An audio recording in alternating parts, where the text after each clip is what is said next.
좀 필요하다고 봐요. 지금 사실 실수요만으로 이렇게 과열되진 않잖아요. 분명히 뭐 투자 투기 수요가 같이 들어간 거고, 이제 서울 아파트가 서울 시민만이 아니라 전국구 수요 지역이 돼버려서 지금 이제 전국에 있는 서울을 투자나 투기 목적으로 보는 그런 수요자들 때문에 더 과열되는 건 맞거든요. 지금 일부에만 몰리는 거라서 규제를 하게 되면 어느 정도의 풍선 효과는 있긴 하겠지만 그게 전국적으로 확대되지는 않을 거라고 보여져서 한시적으로 좀 운영을 해도 저는 되지 않을까. 어제 이제 이재명 대통령이 취임을 해서 뭐 처음으로 이제 비상경제 ATF도 주재를 하고 하는 등 숨가쁘게 이제 새 정부가 굴러가고 있는데 많은 분들이 이제 새 정부의 금융 정책에 대해서도 궁금해하세요. 근데 제가 공약집을 쭉 봐도 금융과 관련된 특히나 부동산과 관련된 얘기를 하는 부분은 가계대출 총량의 안정적인 관리 체계를 마련하겠다. 이렇게 하면서 한 3줄 정도밖에 나오진 않았던 것 같아요. 그래서 앞으로 어떤 기조, 어떤 정책이 나올까 궁금해하시는데 수석님은 좀 예측하시는 게 있을까요? 가계대출 총량 관리를 한 2년 정도 전부터 굉장히 그래도 견고하게 가져가고 있다라고 보여지긴 하거든요. 이전 정부에서도. 네, 지금 이제 DSR 규제 본격화되고 또 이제 7월에 그게 완성되니까 사실 40% 기조를 절대 굳건하게 지켰잖아요. 지금까지 어떤 일이 있어도. 그래서 그 기조만 좀 지켜나가는 것만으로도 사실 전체 가계부채는 관리가 어느 정도 될 거라고 보여지긴 하거든요. 그게 개개인 차주별로 모든 국민들이 40% 안에서 원리금을 상환하는 제도니까 이제 그게 꾸준히 관리된다라고 하면은 그래도 굉장히 좀 긍정적이라고 보여지는데 거기에 대한 빠지는 대출들 있잖아요. 뭐 전세자금 대출이라던가 뭐 이주비 대출이라던가 이런 것들은 DSR에서 관리가 안 되니까 지금 지난해 나왔던 얘기 중에 하나가 9월인가 이제 강화하면서 은행별로 차주별 모든 DSR의 데이터를 갖고 있게 했잖아요. 일단은 들여다보라고 그런 게 있었죠.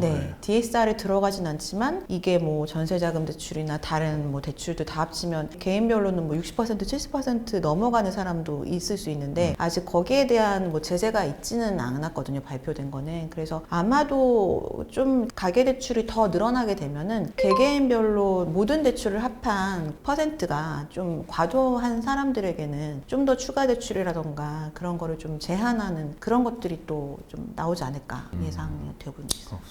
사실 저희가 보통 이제 진보 정권이라고 하면 떠올리는 것들은 역시나 규제잖아요. 금융과 관련된 뭔가 추가적인 규제 예상되는 것들이 좀 있으세요? 금융과 관련된 추가적인 규제라기보다는 관리 차원의 그런 건 있을 것 같아요. 어쨌든 주거 안정을 도모하는 게 정부의 가장 큰 목표일 테고 그거를 이제 해치는 것들 중에 하나가 과도한 가계부채인 거니까 가계부채가 좀 더 이렇게 많은 사람들을 방금 말씀드린 어떤 방법으로 관리하는 방안이 있을 거고 특히 주담대 같은 경우에는 주담대와 주택가격은 비례해서 갈 수밖에 없거든요. 주담대가 늘어나면 늘어날수록 주택가격도 굉장히 좀 과열되는 양상이 있기 때문에 여러 대출 중에서 주담대가 뭐 과도하게 좀 증가하지 않도록 제한하는 것들은 좀 있을 것 같아요. 과거처럼 뭐 10억 초과되면 무조건 대출을 금지하거나 그러진 않겠지만 규제 지역을 뭐 지정함으로써 이제 금융 관련된 이런 제재가 있을 수 있잖아요. 그래서 뭐 물론 그렇게까지 하지 않겠다라고 언급을 하긴 했지만 최근에 서울 주택시장 너무 심상치 않긴 해서 여기서 더 좀 심하게 과열되면 규제 가능성도 어느 정도 있지는 않을까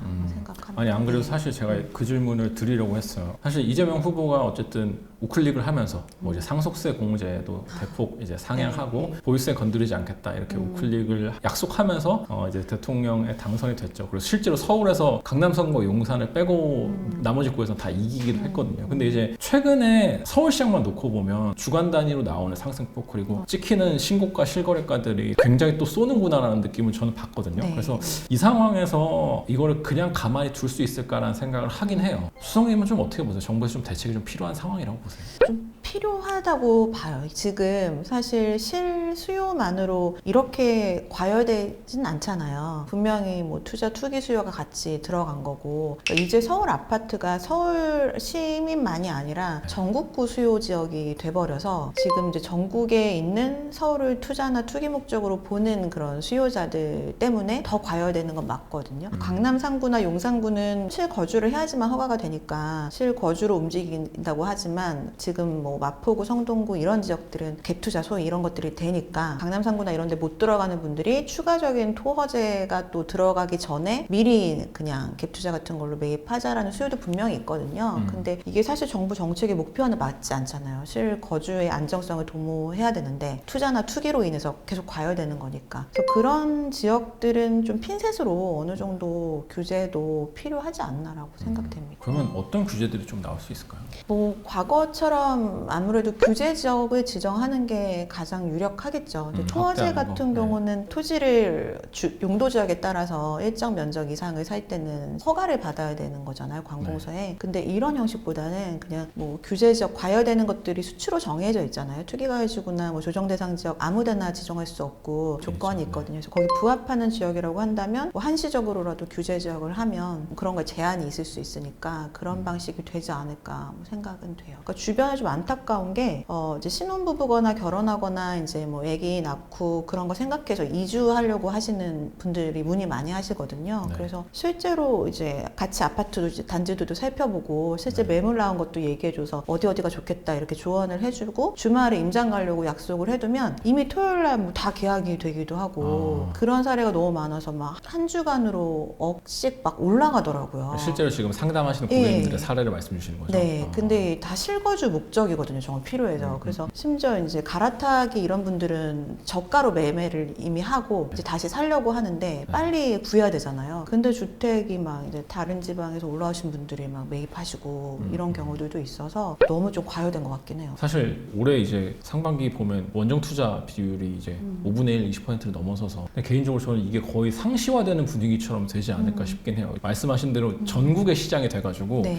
외지인 투자가 그냥 서울이 오를 때만 반짝 오는 게 아니라 계속해서 좀 높은 비율로 좀 유지되지 않을까 싶긴 한데 어쨌든 근데 규제 지역이 확대가 되면 어떤 추가적인 집값을 억제하는 효과가 나타나는 건가요? 우리 실수요자 입장에서는? 규제 지역이 되면은 뭐 LTV 이런 것들도 굉장히 좀 적어져서 대출 일단 덜 나오고 그리고 세금도 뭐 취득세나 양도세 같은 것들이 높아지니까 그 지역이 아닌 지역들을 볼 수밖에 없는 거잖아요. 이걸로 인해서 또 풍선 효과가 나타나서 이제 문재인 정권 때는 워낙 유동성이 풍부했기 때문에 그 전국의 모든 주택으로 확대됐지만 사실 지금은 그럴 시황은 아니라고 생각되거든요. 그러니까 지금 매수를 하시는 분들도 선별적으로 좀 안전한 지역을 매수하지 뭐 모든 지역에 모든 주택을 매수하려고 하지는 않기 때문에 지금 일부에만 몰리는 거라서 규제를 하게 되면은 어느 정도의 풍선 효과는 있긴 하겠지만 그게 전국적으로 확대되지는 않을 거라고 보여져서 한시적으로 좀 운영을 해도 저는 되지 않을까. 규제 지역이 되면 지금 LTV가 50%죠? 네, 예, 네. 그런 식의 어떤 대출이 좀 줄어드는 효과가 있을 거다. 그렇죠. 예. 근데 제가 사실 여쭤보고 싶었던 거는 그렇게 되면 이제 전 정권의 어떤 트라우마 이런 네. 것들이 막 나오면서 시장이 좀 과열될 수도 있지 않을까라고 여쭤보려고 했는데 네. 지금 유동성을 고려하면 그 정도까지는 아닐 거다. 그게 효과가. 전국으로 확대될 수준까지는 아닐 것 같다라는 생각이 들고요. 물론 이제 대선 과정에서 그렇게 하지 않겠다라고 말한 부분과 또 말씀하신 게 좀 걱정스럽긴 해요. 과거에 그런 경험이 있기 때문에 규제를 하기 시작하면 지금 빨리 사야 된다 또 오히려 반대로 수요자들이 그렇지 않은데 움직일 사실. 수도 있어서 네. 그게 걱정스럽긴 하지만 그래도 지금 공급이라는 걸 통해서 원래 좀 이렇게 지역적으로 이런 수급 불균형을 맞추는 게 가장 이상적이지만 공급이 빨리 안 될 거잖아요. 그게 서울은 특히나 어려우니까. 네, 그러니까 어쩔 수 없이 단기적으로는 좀 최소한의 수요 규제를 하면서 좀 최대한 빠르게 공급할 수 있는 거를 가장 시급하게 해야 되는 부분일 것 같아요. 그 추가적으로 하나만 더 말씀드리면 외국인 투자 네. 목적의 주택에 대한 좀 규제가 있었으면 좋겠어요. 안 그래도 저희 신문에서 최근에 좀 그 기사를 쓰긴 썼었는데. 그렇죠. 네. 지금 반포의 그 유명한 아파트도 9평 70억인가 찍었을 때 이제 네. 외국인이었던 기사 많이 났잖아요. 아, 우즈베키스탄. 우즈베키스탄. 약간 그 의료 관련된. 네, 그, 맞아요. 네. 네, 근데 지금 외국에서도 그러니까 선진국이나 뭐 다양한 국가들이 코로나 때 똑같이 굉장히 크게 올라갔다가 많이 조정되고 회복이 되는 과정이긴 하지만 우리나라 강남처럼 이렇게 빠르게 회복된 국가는 없어서 강남에 있는 이런 그 유명한 아파트들이 투자 대상으로 굉장히 각광받고 있다라고 해요. 전 세계적으로 매력적인 네. 투자적으로. 되게 유명해졌다고 하더라고요. 그래서 사실 그때도 그게 굉장히 기사화될 정도로 언론에 알려지면서 그 후로 또 그 금액대로 거래가 많이 됐잖아요. 그래서 사실 국내 이제 거주용으로 주택들이 소화가 돼야 되는데 이제 외국인 수요까지 이렇게 늘어나게 되면 우리나라 국민들은 더 높은 가격으로 계속 그쵸. 매입을 할 수밖에 없기 때문에 외국도 뭐 호주나 뉴질랜드 뭐 이런 지역들은 중국이나 이렇게 한꺼번에 투자 수요 많이 들어가서 과열시켰을 때 그때 외국인 대상 규제들을 다 했었거든요. 그래서 그런 부분의 검토도 좀 필요할 것 같아요. 그리고 사실 그분들은 자기 나라의 돈을 이제 환전해서 들어오는 거기 때문에 맞아요. 우리나라의 금융규제 같은 것도 받지 않죠, 사실. 네, 맞습니다. 그런 부분들이 좀 있긴 합니다. 제가 이재명 대통령의 공약집을 살펴보니까 금융과 관련된 내용 중에 이런 것들도 있었어요. 서민들을 위한 다양한 정책 대출을 내놓겠다고 했습니다. 이제 네. 여러 계층에 맞는 다양한 대출을 내놓겠다고 했는데 사실 가계대출 총량에 정책대출이 포함이 안 되는 건 아니잖아요. 정책대출도 포함이 될 텐데 이런 것들이 좀 출시가 되면 시중은행 입장에서는 우리의 총량은 좀 더 줄어드는 건가? 뭐 약간 이런 우려를 할 수도 있을 것 같긴 한데 어떻게 보세요? 이 새로운 정책대출이 출시? 사실 지난 정권에서는 정책대출, 신생아 특례론 이런 것 때문에 굉장히 늘어나가지고 작년부터 정책대출을 좀 이렇게 줄이는 분위기긴 했거든요. 근데 이제 이거를 다양하게 또 상품을 출시하겠다라고 얘기를 이제 해서 사실 필요하긴 하죠. 이런 서민들을 위한 금융 지원은 반드시 필요하긴 한데 정책대출이 늘어나면 말씀하신 것처럼 가계부채 늘어나는 건데 그 총량을 관리하겠다고 하면서 정책대출을 출시하면 이제 민간대출이 줄어들 수밖에 없겠죠. 그래서 지금 이제 몇몇 은행들은 선제적으로 좀 가계대출을 특히 주담대 이런 것들을 좀 관리하려고 하는 분위기이기도 하고요. 정책대출을 좀 다양하게 출시하는 거는 좀 긍정적이라고 평가되는데 그 재원들을 좀 필요한 곳에 할 수 있도록 좀 현실화 시켜서 다양하게 좀 나오면 좋을 것 같습니다. 신생아 특례 대출은 어떻게 평가하세요? 그 측면에서 봤을 때. 신생아 특례 대출은 출생률이 너무나 저조하기 때문에 네. 좀 필요하다라고 보여지는데 그 이전에 했던 민간 특례 보금자리론 이런 것들이 소득 조건도 상관없고 무조건 DSR을 유예시켜서 해줬잖아요. 그래서 그런 것들은 좀 지양해야 되겠고 뭐 신생아라던가 뭐 청년들이라던가 뭐 특히 출산 가구들 이런 쪽은 지원을 좀 해주는 게 좋다라고 보고는 있습니다. 아까 이제 신혼부부 상담 사례를 말씀을 해주셨었잖아요. 네. 이제 이주 수요들. 실제로 요즘 상담하시는 분들, 요즘 이제 주택을 매수하시려는 분들 중에는 어떤 케이스가 가장 좀 많으세요? 실제 거주 목적으로 매입하려는 그런 부부 상담이 제일 많아요. 자산 규모의 차이는 좀 있긴 하지만 그동안 전세를 사셨던 분들이 더 늦기 전에 매입을 해야겠다라는 분들도 계시고요. 그리고 조금 더 이제 생활하기 편리한 지역 쪽으로 이주하고 싶었는데 좀 안 하고 계셨던 거를 정책 같은 거 발표되기 전에 매입을 좀 하고 싶다라는 분들도 많으세요. 어쨌든 지금 시장은 적어도 수석님이 느끼시기에는 실수요 시장, 갈아타기 시장 위주로 네. 좀 많이 형성이 네. 되고 있는 거군요. 그 사실 좀 이제 회사나 이런 데서도 그렇고 화장실만 가도 물어보시거든요.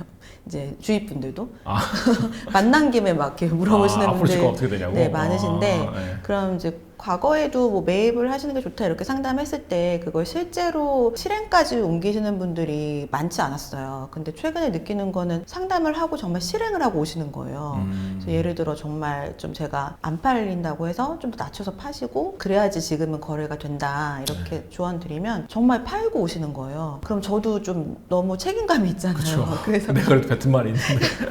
그래서 자기 뭐 7월에 뭐 이사 나가야 된다거나 뭐 10월에 나가야 된다고 말씀하시면 저도 마음이 급해져서 같이 좀 알아봐 드리고 했는데 정말 확실히 좀 현장이 언론에서 말씀하시는 것처럼 많이 과열됐구나 더 많이 느꼈죠. 그 전세 얘기가 나와서 사실 전세 살다가 이제 내 집 마련 하시는 분들이 좀 있다라고 말씀하셨는데 전세가 지금 사실 상승폭을 보면 그냥 평이한 수준인 것 같긴 해요. 네. 앞으로 좀 전세 시장은 어떻게 예측하세요? 왜냐면 매매 시장 어쨌든 확 오르고 있기 때문에 네. 전세가가 어떻게 될지도 궁금해하시는 분들이 좀 있거든요. 그 전세가 최근에 상승폭이 눈에 띄진 않지만 그 기간이 굉장히 길었거든요. 상승하기 시작한 기간이 아마 2023년 이후로 계속해서 지금 2년 이상 아마 올라가고 있을 거예요. 서울이나 수도권 같은 경우는. 그래서 그동안 누적된 상승률이 굉장히 좀 크긴 하고요. 전세는 아시는 것처럼 지금 임대차 입법 때문에 갑자기 큰 폭으로 막 수치가 올라가진 않아요. 근데 그 건건마다 그 계약을 할 때 전세값이 이렇게 올라가는 시기에 4년이 지나서 재계약을 하게 되면은 개개인이 한꺼번에 지불해야 될, 부담해야 될 금액이 확 늘어나 있는 경우들이 있거든요. 그래서 이제 통계 수치보다는 실질적으로 체감하는 전셋값 상승이 더 커서 지역을 이동하거나 하는 경우들이 좀 많이 발생하고 있어요. 근데 이게 좀 아이러니하게 규제를 하게 되면은 사실 전세 매물이 더 잠기는 현상들이 나타날 수 있고, 규제라면 가령 어떤 규제를 뭐 말씀하시나요? 토화제 같은 것들. 네. 네, 그러면 실거주를 해야 되는 거니까 지금 네.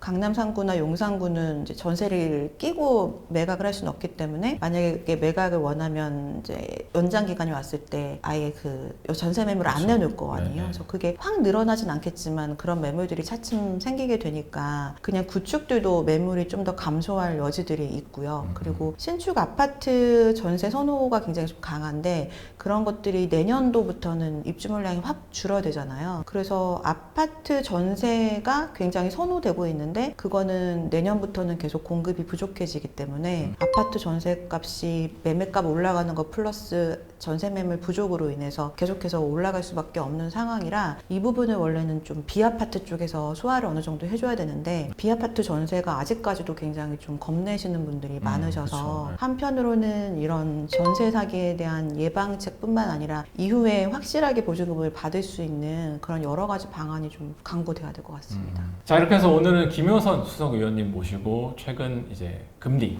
그리고 대출 관련된 얘기를 좀 해봤고 향후 이제 이재명 정부의 금융정책이 어떻게 나올지까지도 예상을 해봤습니다. 시청해주신 분들께 많은 도움이 됐길 바라고요. 저희는 다음 주에도 더 알찬 인터뷰로 찾아뵙도록 하겠습니다. 우선 감사합니다. 네, 감사합니다. 한국 부동산 시장의 높은 불확실성 탓에 고액 자산가들이 미국으로 눈을 돌리고 있습니다.